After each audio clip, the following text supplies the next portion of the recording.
دیکھنا پچھتاوا نہ رہ جائے۔ سانپ نے مرغی کو کاٹ لیا، زہر اس کے جسم کو جلا رہا تھا۔ مرغی نے اپنی پناہ گاہ یعنی مرغی خانے میں پناہ لینے کی کوشش کی، لیکن دوسری مرغیوں نے اسے نکال دینا بہتر سمجھا تاکہ زہر نہ پھیلے۔ مرغی لنگڑاتے ہوئے چلی گئی، باہری درد سے زیادہ اندر کی تکلیف سے روتی ہوئی۔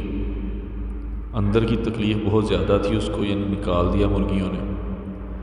وہ سانپ کے کاٹنے سے نہیں بلکہ اپنے خاندان کی طرف سے اگنور کرنے اور ان کی بے حسی و حقارت سے زیادہ دکھی تھی، جبکہ اسے ان کی سب سے زیادہ ضرورت تھی۔ وہ چلی گئی، بخار میں تپتی ہوئی، ایک ٹانگ گھسیٹتے ہوئے سرد راتوں کے رحم و کرم پر۔ ہر قدم پر ایک آنسو گرتا۔ مرغی خانے میں موجود دوسری مرغیاں اسے دور جاتا دیکھتی رہیں اور اسے افق میں گم ہوتا ہوا دیکھ کر کچھ نے کہا، جانے دو، وہ ہم سے دور جا کر مر جائے گی۔ اور جب وہ مرغی آخر کار افق کی وسعت میں گم ہو گئی تو سب نے یقین کر لیا کہ وہ مر چکی ہے۔ کچھ نے تو آسمان کی طرف دیکھا، گدوں کو اڑتا دیکھنے کی امید میں وقت گزرتا گیا۔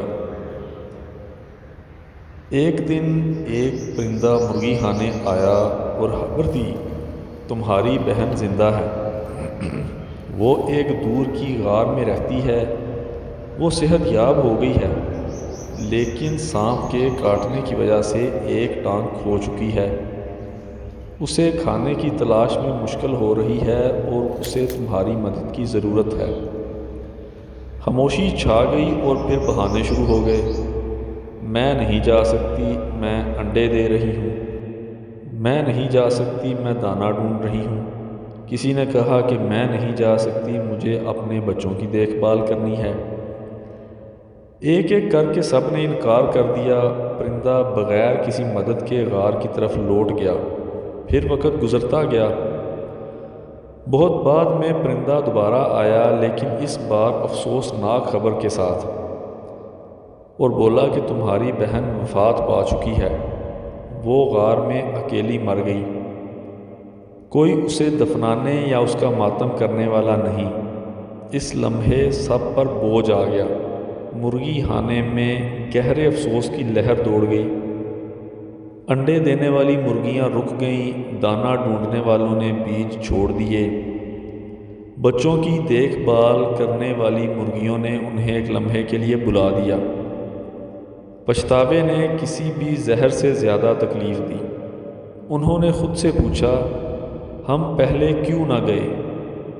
اور بغیر فاصلہ دیکھے راستے کو ناپے سب غار کی طرف روانہ ہو گئے، روتے اور افسوس کرتے ہوئے۔